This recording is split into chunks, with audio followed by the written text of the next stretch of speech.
Breathe in, breathe out. That's a good plan.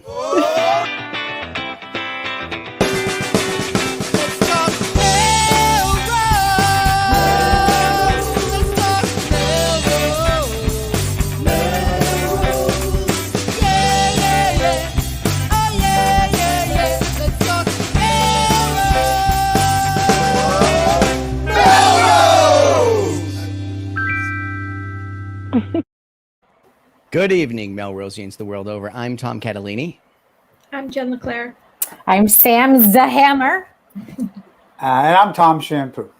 And this is Let's Talk this is Let's We're going to tell them about the show. This is Let's Talk Melrose. Melrose, a show where Melrosians talk to Melrosians about Melrose and sometimes the wider world, right, Tom? Yes, that's right. We were just discussing this a little earlier.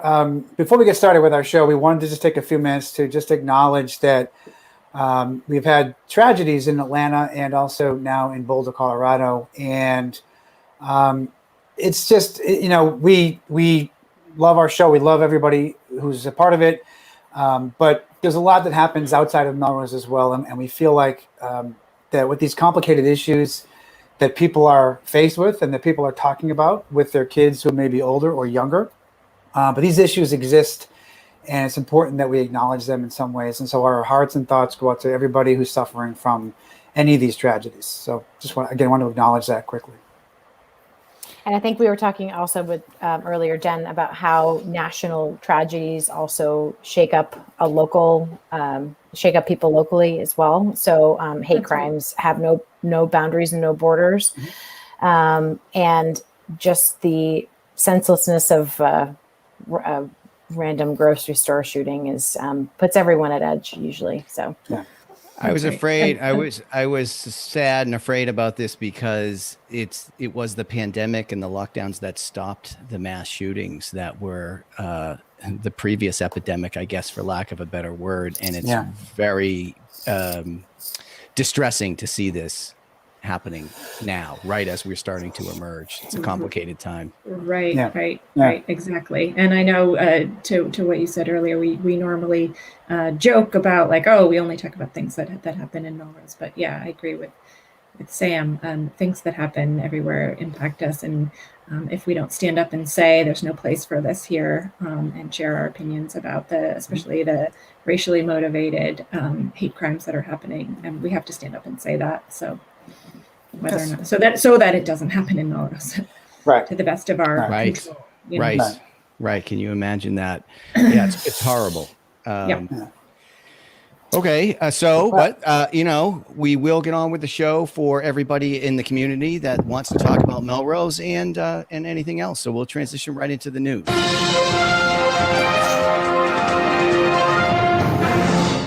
So just a little bit of another somber note right off the top. I read with great interest Mike Karaji's story in the Patch, and I actually caught some of his tweets on Twitter.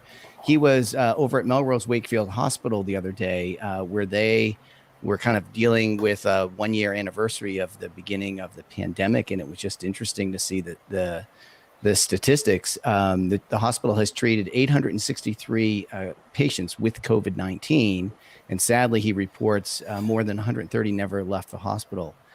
So they didn't make it. And he just said it was a moving ceremony, also honoring the staff there. And they did a social distance thing outside, and he had some photos. So again, another somber note, because it's Tom, you were saying this before the show, it's a complicated time, right? We're so happy to have these vaccines, but we've seen reports. The numbers are ticking up in Melrose. The positive test rate's gone a little bit above 2.2%. 94 cases have been reported over the past 2 weeks. The total since the beginning is 1,806. So that's a decent chunk coming in a couple of weeks. So it's a complicated time right now. Yeah.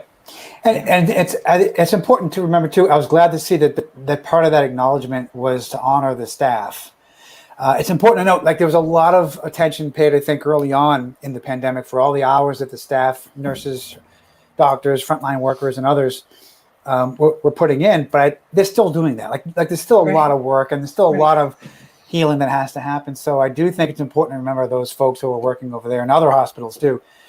who are helping to make sure that this stays where it is. So stays low where it is. Yeah, the rates. Yeah, we talk about having Zoom fatigue after a year. Can you imagine having that kind of fatigue after a year of treating people for this horrible thing for an entire year and it's still going? I can't. They are some special people, those healthcare workers, I'm telling you.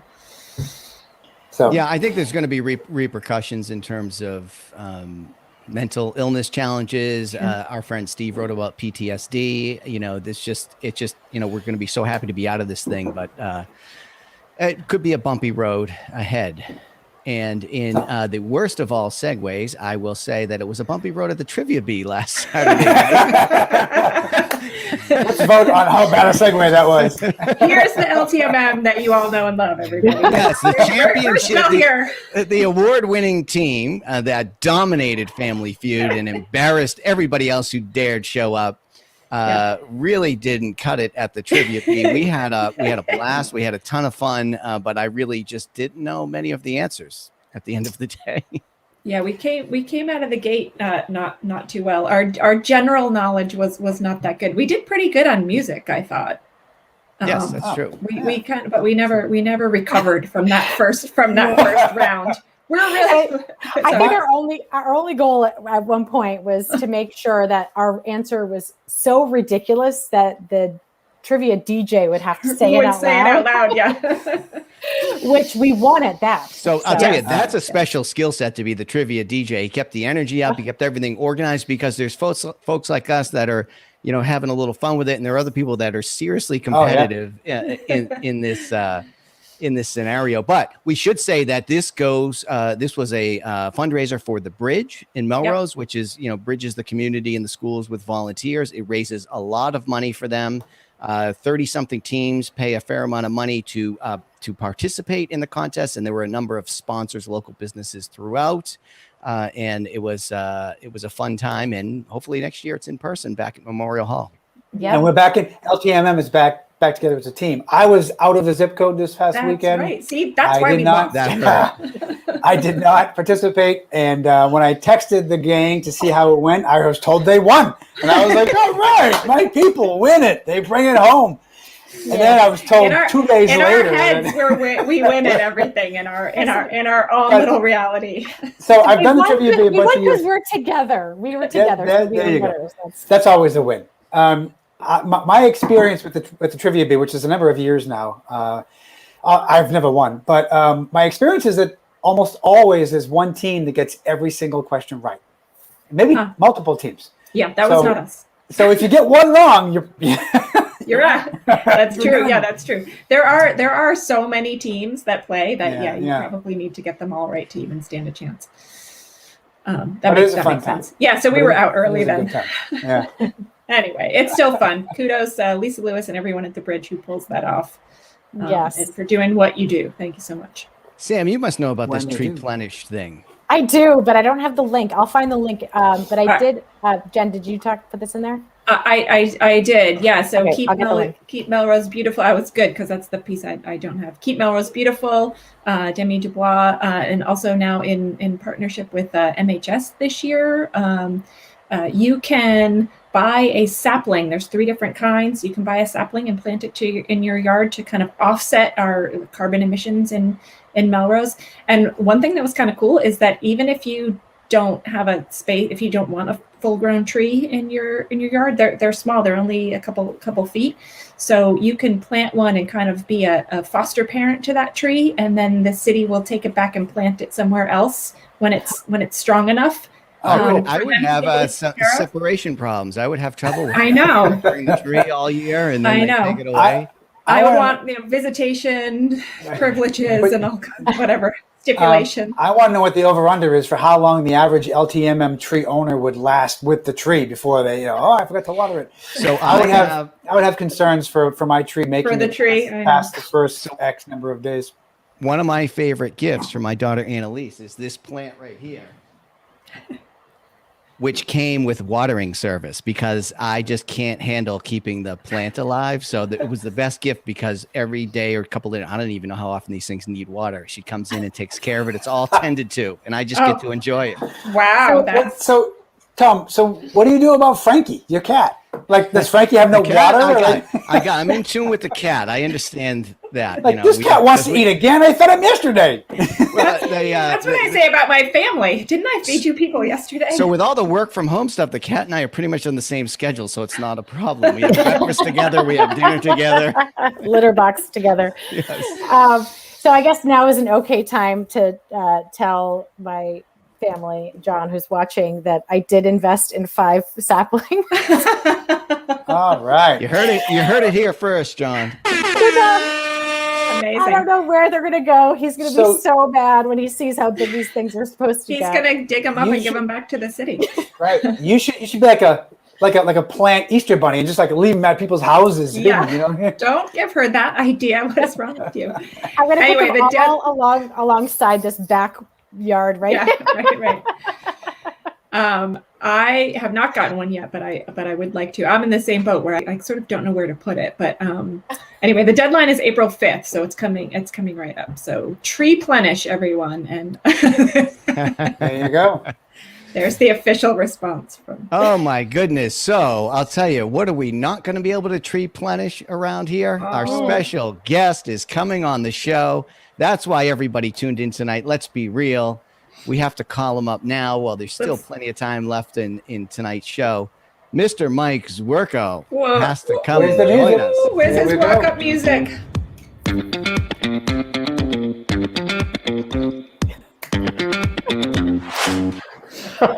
Not only the music, but I have to go back to one of the early episodes of LTMM to the Boogeyman Charcuterie. Longtime fans will recognize that phrase from the precursor to the show, which was the mayoral interview panel, something like that. Sam Hammer got us down to MMTV to do something. And worked her magic. We were on the air. We watched a debate, and all the candidates came through, including Mike Zwirko, who had I don't know what question it was. He answered charcuterie to, and Boogeyman, some combination of the questions. Well, what I will say is I'm clearly a trendsetter because all my Instagram feedies this past 6 months has been charcuterie, and it shows up everywhere. Okay, so listen, you heard it here first, folks. That's right. I started the charcuterie trend. I don't remember the reference of the Boogeyman, but I will say Boogeyman Charcuterie is one hell of a band name. Totally. Yes. Totally. Makes for a great T-shirt. So we heard some sad news from you a few weeks ago, and I don't know if you want to tell everybody what's you're doing. Yeah, so in one step it's sad, and in the other it's kind of interesting. There's a lot of trepidation. The Zwirko family is leaving Melrose. We are moving to Maine. We will be moving to Maine in April. My wife Erin, my wife Erin got a job working for the town of Yarmouth. She will be the director. I'm sorry. Does that bother you when I'm doing that? No, Are you trying to say something? Interrupting you? The director of planning for the town of Yarmouth, Maine. Yay. And it was That's really awesome. a huge position for her. And so, we're with a great leap of faith, we're going to be going over the border to what used to be known as Massachusetts to the state of Maine. So, so it's wild. I will say that we had to make this decision quickly, but we did not make it easily at all. So it was, I'm actually still dealing with it. It's the emotional toil going through it. It's been a roller coaster, and then the physical logistics of moving and packing, and we're going to go from owning a home to renting an apartment in Portland, which will be cool, but it's just a lot, and it's funny, I was actually talking on the phone with someone today. A Melrosian called me, and I just said, I identify with Melrose, right? I mean, I'll always say, oh, I'm from Western Massachusetts. That's where I was born. My cell phone is a 413 area code. I always represent Western Mass, but I've lived here for almost 15 years. Wow. I sat down in Melrose when I was 27 years old, and I did all my adulting here. My wife and I bought a house here. Melrose took me under their wing, and I've just met so many friends. I'm saying this probably to make myself feel better, but it's actually true. I'm moving, but I'm not leaving. Hey, a lot of friends. let's not overlook public service, my friend. Yeah. On those 15 years while you were here, No you've been kidding. a staple. I mean, this was originally, we think of you often on the show, but we're a little bit baffled by some of the, trying to follow the city finances and all the stuff that's happening now. And we thought, geez, Mike always had his finger on the pulse. Totally. How many years did you serve on the council? Yeah, so I only served for 4 full years. I served 2 terms. I was first elected in 2015, and my term on the council ended in 19. I guess technically in 20, but the 19 election. So only 4 years, but it was really, I have to be honest with you, I really enjoyed it. It was this ball of frustration, fun, community, Melrose, is working through some really knotty issues. Some people said Naughty issues? I was going to also, some people said you were zwerking it. I was a hard zwerker. There's no doubt. I still miss it to this day. And it's really interesting to kind of look back on it, with the experience and to see not only this new council, but councils before me, and the evolution that the city's gone and will continue to go through. I'm a local government, guy. That's just my thing. People would say to me, never, are you going to run for state rep? I never had any interest. I really didn't. I never had any interest in the state house. I like local government. It's all about quality of life. It's about providing services to the residents. I could talk to you about trash for hours, removal, recycling, composting, all that stuff. I just find it really interesting because it's also like who we are as a people, where we've decided to plant our flag and start neighborhoods and friendships and all that stuff. It's quirky, geeky, fun stuff, and I just love local politics. And you'll see Mayor Broder on Main Street, you'll see the school committee, at something. And it's just, we're just kind of all just doing our thing and participating. And it's just something I truly enjoyed. I look back with a big smile. So have you been still watching like any of the council meetings or paying attention still now that you stepped out and you've been busy with other things, of course? I'd just be curious your perspective with everything going on, pandemic to everything else. Well, I will let you, I did know coronavirus was going to happen. So thankfully I got out. No, I'm just kidding. I mean, man, can you, what a change. I mean, 100 years. Is that why you were telling me to buy Moderna 2 years ago? Hey, listen, my employer doesn't want to hear any of this. My employer doesn't want to hear any of this. No, I still pay attention. I just think what a challenging time. I am still paying attention to it. I still talk to many of the city councilors, the mayor. I probably don't follow along as close as I should, but it's one person once said to me, the only way you get politics out of your blood is through embalming fluid. So there's really no way that I, can kind of turn my head. And I guarantee you people are going to see me in October holding signs for people that I, will be supporting from afar. But I still pay attention. So I was going to say, you helped me out as we were talking this week, and I find it hard to pay attention. I was watching the city council meeting last night, and I tuned in to watch some of this stuff. There was a follow-up on free cash and the, Recovery Act money and all that coming. And it was like 40 minutes I tuned in to get what I felt like a small amount of information. And you had pointed me to Arlington as an example. It's a town. It's not a city. I don't really understand the difference, but like, the amount of the wealth of information that's detailed and well organized and strategic and well presented and timely on their website appears to be very impressive. And I know that's one of the things I don't really know where to go with this. Is one of the things you talked about in your campaign is I think there's room for improvement here. Like, how does the average person who does not want to talk about trash pickup and delivery for 2 hours, pay attention in a place like Melrose or get that information, or how do we do that? Because I found it tedious. No, and I can understand that. And I think that's one of the reasons I wanted to get involved. A lot of municipal government can be very esoteric. I think there's times that people, say, to your point, right, they'll tune in and then after 10 minutes, their eyes are glazed over and they're just like, you know what, this is way too much. I've always tried to boil things down maybe simplistically.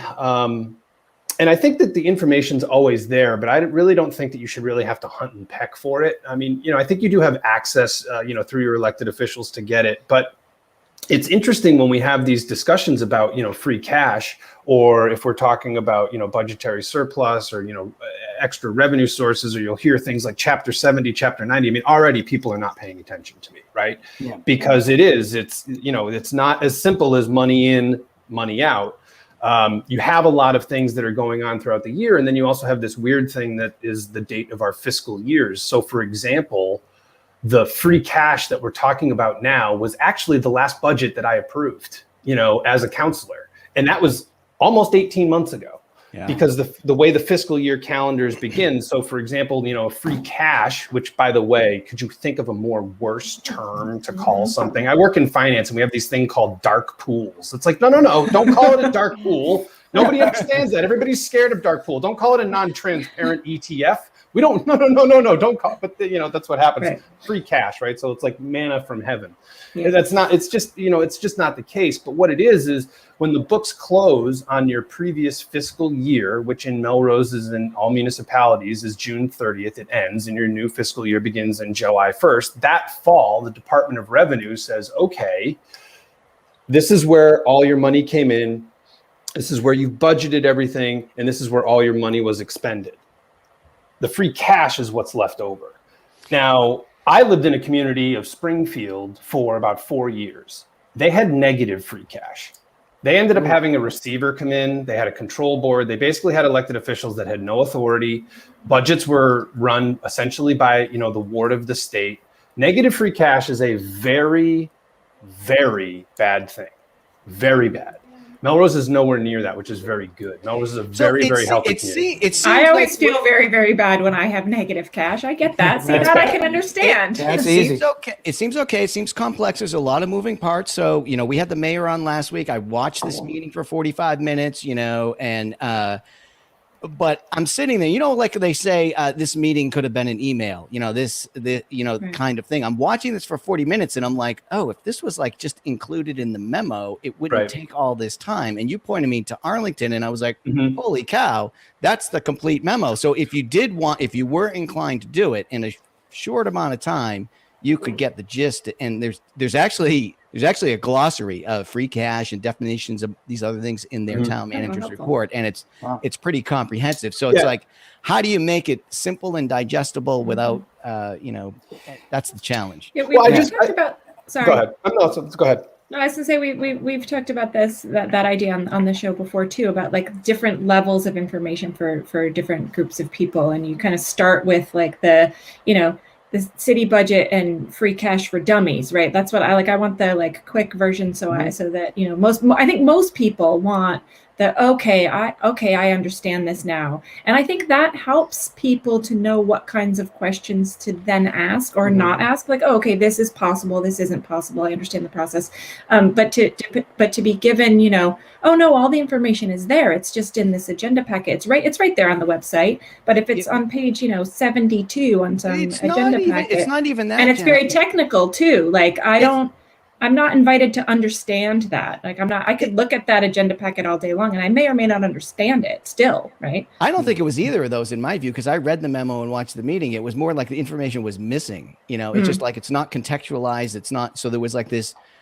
long discussion and then Counselor Layla, I forget her Migliorelli. She summarized it in like 10 seconds. Like, oh, okay, you're putting it in a stabilization fund to satisfy the bond rating. And I'm like, okay, that's all I needed to know. I didn't need the 12 minutes. But if I can't find it in the memo and I don't want to do the 12 minutes, it's just tough. Anyway, Mike, you pointed me to Arlington, which for a guy who used his magic wand wish to wish everybody could have budget literacy. That was a good place to land. That's right. One other thing I will say is municipal finance and probably finance in general might be scary for folks. And maybe it's something that, just generally you don't have a grounding to. But it's actually not that complicated. I think, Jen raised this a little bit. It's more about understanding the terms and then, what goes into what. It's, in municipal finance, there's a lot of, income streams and expenditures and terms, but it all kind of makes sense, and What's really challenging is, and this frustrated me as not only an elected official, but it also just frustrates me as a citizen when people say things like, well, government should be run like a business. It's like, well, that's just not like, that statement sounds really good and it fits well on your bumper, but it's just not true. It's just, it doesn't work that way. And Melrose, because we are 96% residential, we actually were able to weather the COVID storm pretty well because of that. And that's one of those things that we complain about in non-pandemic years, right? 99 out of 100 years, we'll say, geez, we're 96% residential. But you know what? That allowed for a really good, solid revenue stream for Melrose. And so I agree with you, Tom and Jen. I think that there are ways that you can, make the municipal budget for dummies and things that you can put on the website that allow access to just information if it's there, should you want to glean it. But at the same time, I think, we got to rely on our elected officials to do, like you said with Lila, she can do a really good job of boiling this stuff down because she's the conduit. She's the liaison between the council and our constituency. But she's a volunteer, basically, right? So I'm like, Yep. This is not their full-time job. And I'm like, geez, why is it so hard for those who we've elected to make those decisions, at least on the city council? It's not that easy. I would think if those are the tools you have, if they have the same tools as I do to do their jobs. Anyway.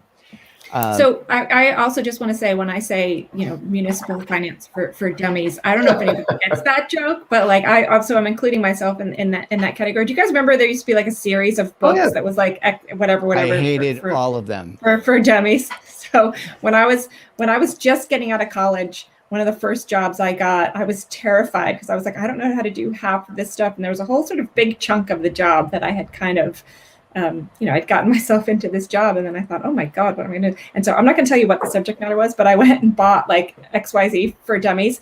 And now my family tease me to this day, like any new thing that I'm doing, they'll be like, oh, are you getting, local access television for dummies? And basically I'm like, neurosurgery. Yes, that still is how I approach pretty much everything in my life. Like there must be something that can show me how to do this thing that I've bullshitted my way into. It's so funny, Jen, because no matter how helpful that book might be to me, I would not buy it because of the title. I don't want to buy a book that insults me. I never like this series. I don't know. But I'll tell you what, we're just back on the finance topic for a second. I got a tip for all Melrosians. You should dial into Buy Nothing Melrose because Zwirko is unloading. All right. You wouldn't believe. Southwest, though. I don't want to know what was in Zwirko's home. That's what I don't want to know what was in his home. I'm just You're a wise man, Tom. Yeah.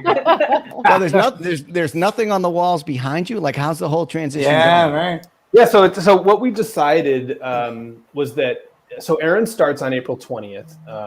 Quick sidebar, Maine apparently celebrates and honors Patriots Day. It goes back to when they were actually a part of Massachusetts. But so it's a Tuesday, April 20th, she begins. And I was like, oh my God, we have to like sell, pack, move, and buy in 40 days. I'm like, it's just not going to happen. So we have an apartment in Portland. We're slowly moving some stuff into that apartment, and then we're going to move everything into storage. Then we will sell the Melrose house. And when we sell the Melrose house, we will then pivot and buy in Maine. But we want to find an area that we're going to feel comfortable in, and a town and all that stuff. So hopefully, knock on wood, come fall, we'll be in a place. But we're in a really good position. I'm very fortunate. So I was going to ask, who's house sitting? Like when your house is empty. Oh, wait, where do you think we're broadcasting from next week? That's the LTM. My graduation present to the MHS class of 2021 is my house for 3 weeks. No, I'm just kidding. I don't. Grad night party. No, it's grad night. Hey, so we do have viewer questions though. We should make sure that Mike. We do have viewer questions, and then but when you decide, so first of all, I think living in Portland in an apartment is a super cool move, and you're gonna have a blast with that. But now, as the town planner or city planner, whatever it is in Yarmouth, is that take Yarmouth off the list? Like, would you want to live there or not want to live there if you're the city planner? Good question. It's a great question. We will not be living in Yarmouth. Got it. Got it. And how close is it to Portland? It's very close. It's like 10, 12 minutes. Yeah. Oh, it's that. I didn't realize that. Okay. Yeah, it's like a bedroom community for sure. Yep. Mm-hmm. Right. Yarmouth. And so I shouldn't say we're not. It's highly unlikely that we will be living in Yarmouth. I shouldn't say that we won't. Right. But right. No, but I always just wondered if you're, you're working a job like that, like, would you want to be in the town or not in the town? Like some of my friends were into like school administration, and they said, it's not a great idea to do that in the town you actually live in. Yeah, I mean, if you remember, Erin worked for the city of Melrose. I was an elected official. It was a lot of Melrose for her, and and we're not going to be repeating that process. So. Got it. Cool. Makes sense. I don't know where we're going to live. We'll find out. I mean, I've never actually lived in a city. I lived in Brighton for like 2 years, which is, it was fine. I was like 23, 24. It'll be cool to like live in Portland and check it out. And so if you're in Portland, like, let's say even if you're downtown, or maybe would you be in Uptown, and would you involve the Uptown Funk? Uptown girls. So the viewers want to talk about your party antics, the dancing to Uptown Funk was historic. Yes, that's in the Melrose history book. Taking your snow pants up to. Well, I think there's a picture of me somewhere without those snow pants on. Oh yes, there is. I don't know. I mean, I guess I'm most excited about getting a Maine accent. Do you have to apply? Like, how long does that take? Yeah, it's like you get a tattoo. That would be a good school, right? You could do that online, I suppose. Maybe I have a couple of friends 6 weeks, there, get trained. Mm-hmm. I have a friend who's she's a tattoo artist in Maine. Nice. Yeah, we'll see. Well, you have at least 4 homes right in the screen that right. happily have you. Although I think Jen lives a little too far. I think I'm going to start petitioning now. But we're ready to have you and Erin every weekend. Yes. And hopefully there's a block party this year. So and the flip of that, we'll be descending on your place in Maine at some point. The 4 of us totally crashing. Yeah. We'll bring some stuff up from your storage. It's a beautiful area, and it's a great place for us to go visit and crash on your couch and dance to Uptown Funk. That's right. We'll all bring our snow pants to Maine. That's right. Winter. We'll bring the snow pants party. And in to Maine. this Zoom era, we could just blast it out to everybody. I mean, right. I don't know if people really want to see that. Oh no, we'd sell. Yeah, yes, they do. Sell tickets in to person. that. In person is They need critical to see for this. that. They must also have a public access station as well that is in need of a local show. That's right. Let's Talk Yarmouth. There is this great, I think I sent this to Tom Catalini once before. There is a Saturday night Maine late night TV comedy show that has been going on for like 20 or 25 years, and it's out of Bangor, Maine. It's pretty well done. Did I ever send you the link, Tom? You might have. A friend of mine in college is from Bangor. Yeah, so it's a pretty cool show. Stuff. They have a lot of local access stuff, which is just kind of funny, and it's rural Maine, so it's got its own flavor. Yep. Nice. All right. Well, listen, you've given us a lot of flavor, and as always, it's been great to dance with you, to see you in public service, and just to be a Melrosian with you. It's been a blast, and I don't know. Thank you for everything you've done. We wish you well. It's very kind of you all. Thank you both. We adore you. Well, is there anything we should continue to fight for on your behalf while you're part-time away? Yeah, always fight for good schools. Without good schools, the rest of the community just falls apart. So it's all about the schools all the time. And God bless our educators, and God bless all of our public service and the folks at Melrose Health Care that are going through all this. It's just it's a crazy year. So always all about the schools. And another question, which is an important question as well, when you come back to visit us here in Melrose, where do you want that beer garden to be? That's right. Ooh, the beer garden. Where are we going to put the beer garden? Where do you want to see it? Yeah. Where off of Wyoming exactly? I think the beer garden should. I think the beer garden should be near the gazebo. Central. We've had a vote for that. We've had a vote for that. Yep. That's excellent. Yeah. All right. Noted. Yeah. Put it near the pond. What could go wrong? 10 a.m. open all day. All right. With that, I think we have to say we'll see you around town, and we will see you around New England. Thank you, everyone. Appreciate it. Thank you.